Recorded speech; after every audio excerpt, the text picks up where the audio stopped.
हाँ दोस्त, आज हम लोग ये सीखेंगे कि अपनी हिंदी की हैंडराइटिंग को कैसे सुधारा जाए और कैसे उसे बेहतर बना सकते हैं अपनी लिखावट की सुंदरता को।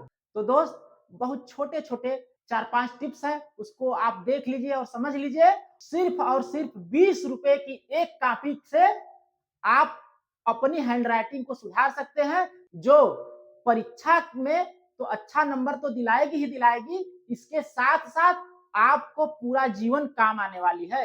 एक बात बताएं, जिन लोगों ने अपने दिमाग में ये बैठा लिया है कि हम अपनी हैंडराइटिंग को नहीं सुधार सकते और उसे बेहतर नहीं बना सकते हैं, तो यार ये वीडियो उनके लिए बहुत अच्छा साबित होगा। प्लीज आप भी देखिए और दूसरों को भी दिखाइए ताकि वो भी अपनी हैंडराइटिंग को सुधार सके और उसे बेहतर बना सके और समाज में अपने व्यक्तित्व को ऊंचा उठा सके। तो दोस्त, आइए देखा जाए कि कैसे हम लोग हिंदी की हैंडराइटिंग को सुधार सकते हैं, जो सबसे टफ काम होता है, बहुत इजी तरीके से। आइए देखा जाए कैसे। आपने देखा होगा कि लोगों को ना इंग्लिश की राइटिंग तो लिखना आसान लगता है, लेकिन जब बात आती है अपनी हिंदी की राइटिंग को सुधारने की और बेहतर बनाने की ना, तो लोग कहते हैं कि ये तो बड़ा मुश्किल काम है, ये हमसे नहीं हो पाएगा। तो मैं आप सभी को एक सिंपल सा टिप्स और उदाहरण बता रहा हूँ कि अगर आपको अपनी हिंदी की राइटिंग सुधारनी है, इंग्लिश के 4 लाइन की कॉपी आप ले लीजिए और इसके माध्यम से जब आप अपनी हैंडराइटिंग सुधारेंगे, तो आपकी ये बहुत मदद करेगी। इन 4 लाइन्स में केवल ये बीच वाली लाइन का हम लोग ज़्यादा उपयोग करेंगे। और इसके बाद ये जो दोनों लाइनें हैं, इन लाइनों का उपयोग हम लोग करेंगे मात्राओं के लिए, सिर्फ और सिर्फ मात्राओं के लिए, तभी हमारा प्रैक्टिस जो है सही होगा।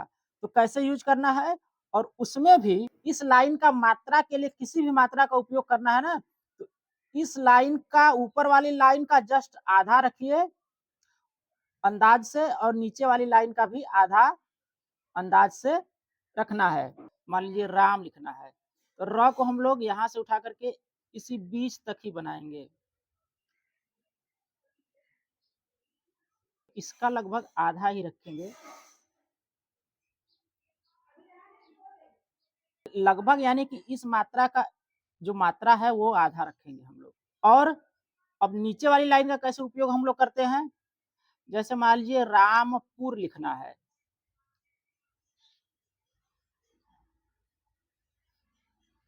यहाँ पे इसका आधा ही उपयोग करेंगे।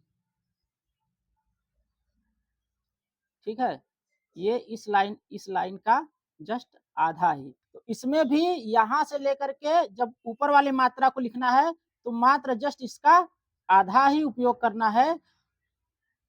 और जब नीचे की मात्रा लिखना है, तो यहाँ से लेकर के इस लाइन का जस्ट आधा ही उपयोग करना है, जैसे यहाँ से यहाँ तक का। ये टिप्स आपने देख लिया, समझ में आया? ध्यान दीजिएगा इसको। पहले आपने ये देखा कि यहाँ पे हम लोग पूरी लाइन का उपयोग कर रहे हैं, ऊपर तक की लाइन का, है ना? और वही चीज़ जो हमने बताया था कि इस लाइन का मात्र आधा ही उपयोग में लाना है और नीचे वाली लाइन का भी लगभग आपको अंदाज से आधा ही उपयोग में लाना है। अब बताइए इन दोनों में कौन-सी अच्छी लग रही है? तो ये एक उसके माप के अनुसार, उसके लगभग अनुमान के अनुसार ये मात्रा सही आता है।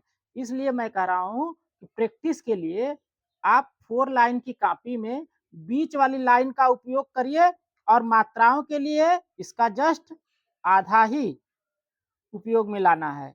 ठीक है? अगली टिप्स कि सबसे पहला गलती इसमें देखिए क्या है कि इन्होंने माथा नहीं भरा है। बहुत सारे लोग ऐसा गलती करते हैं। इसको ध्यान दीजिएगा आप लोग कि अक्षरों को आप लिख देंगे, अगर इसका माथा नहीं भरेंगे तो वो अच्छा नहीं लगेगा, और जैसे ही हमने इसका माथा भर दिया यानी ऊपर की हेडलाइंस दे दी, तो ये अच्छा लगने लगा। जैसे ये वाला अक्षर है मान लीजिए, तो इसमें झटके में लिखने से कोई मतलब नहीं है। सुधार के लिखिए, पहले सुधार के प्रैक्टिस कर लीजिए, बाद में ऑटोमेटिक आपकी स्पीड बढ़ जाएगी। ठीक है? तो ये देखिए, जैसे इन्होंने माथा भी नहीं भरा, इसका भर देंगे तो अच्छा लगेगा। ये शब्द को भी पूरे तरीके से नहीं लिखा है। ठीक है?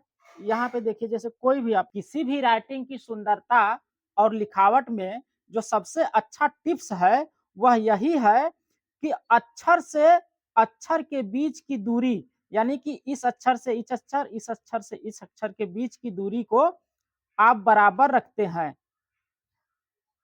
जैसे यहाँ भी देख लीजिए, अक्षरों से अक्षरों के बीच की दूरी को आप बराबर रखेंगे और सजा करके रखेंगे तो ये राइटिंग अच्छी लगेगी।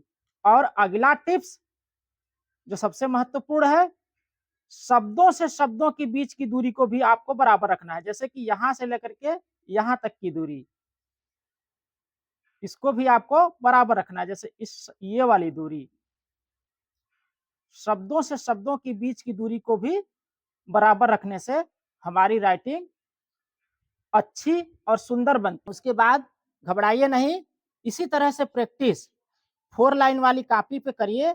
अरे यार, जब भी समय मिले ना, इसमें कितनी लाइन ही है, 10-11 लाइन की कॉपी होती है और आप कभी भी 5 से 10 मिनट का समय निकाल करके प्रैक्टिस कर लीजिए और रोज एक-एक पेज लिखिए। केवल पहले अक्षरों को सही तरीके से और सही जगह पे बैठा करके सेट करना सीख लीजिए, ठीक है?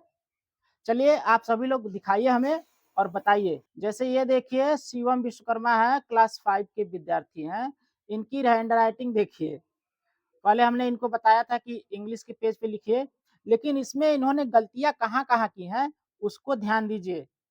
देखिए जैसे शिवम जी ने लिखा तो ठीक है, लगभग-लगभग अपने अंदाज से कि भाई अक्षर से अक्षर के बीच की दूरी को लगभग बराबर रखा है, लेकिन शब्दों से शब्दों के बीच की दूरी को देखिए इन्होंने कितना गैप कर दिया, यहाँ से लेकर के यहाँ तक। यानी कि 1-2 एक लाइन में पूरा केवल 3 अक्षर ही लिखे हैं इन्होंने।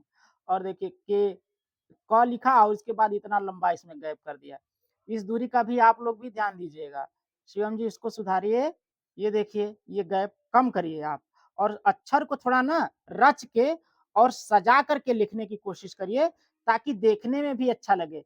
धीरे-धीरे लिखिए, एक ही लाइन लिखिए, 2 ही लाइन लिखिए, लेकिन उसको ये समझ के लिखिए कि हमें अपनी हैंडराइटिंग सुधारनी है और हम ये प्रैक्टिस कर रहे हैं। कहीं जल्दीबाजी में मत लिखिए आप। 5 मिनट का समय निकाल करके बैठिए और उसको लिखना शुरू करिए, क्योंकि अभी का किया गया प्रयास और मेहनत पूरा जीवन काम देता है। स्टूडेंट देखते हैं कि हमारे बताने के बाद ये शिवम विश्वकर्मा ने कितनी अपनी हैंडराइटिंग में सुधार किया है।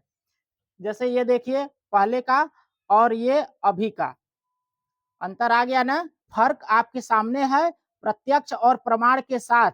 आप भी प्रैक्टिस करेंगे तो आप भी राइटिंग अच्छी बनने लगेगी, इसमें कोई दो राय नहीं है।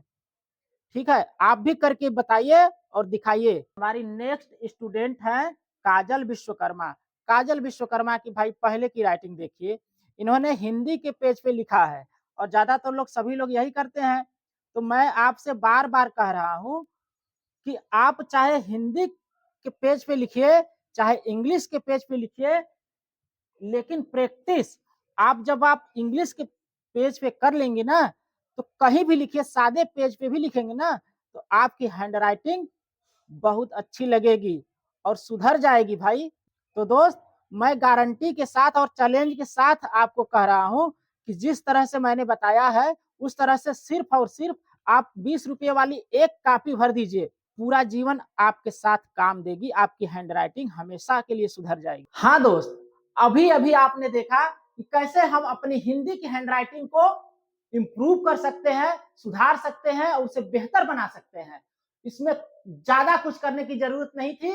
4-5 टिप्स के साथ हम लोग इसको बहुत अच्छे तरीके से कर सकते हैं। इस माध्यम से जो हमारे लिए बहुत मुश्किल काम लग रहा था, यानी कि हिंदी की हैंडराइटिंग को सुधारना, वो थोड़े से प्रैक्टिस और थोड़े से प्रयास से आपके लिए बहुत बेहतर साबित होगा, जो आपके लिए परीक्षा में अच्छा नंबर तो दिलाएगा ही दिलाएगा, इसके साथ साथ पूरा जीवन काम आने वाला है। तो दोस्त, अगर ये वीडियो और ये जानकारी अच्छी लगी ना, तो चैनल को लाइक और सब्सक्राइब जरूर कर लीजिए ताकि हमारा और आपका जुड़ाव बना रहे, हमें भी मोटिवेशन मिलता रहे।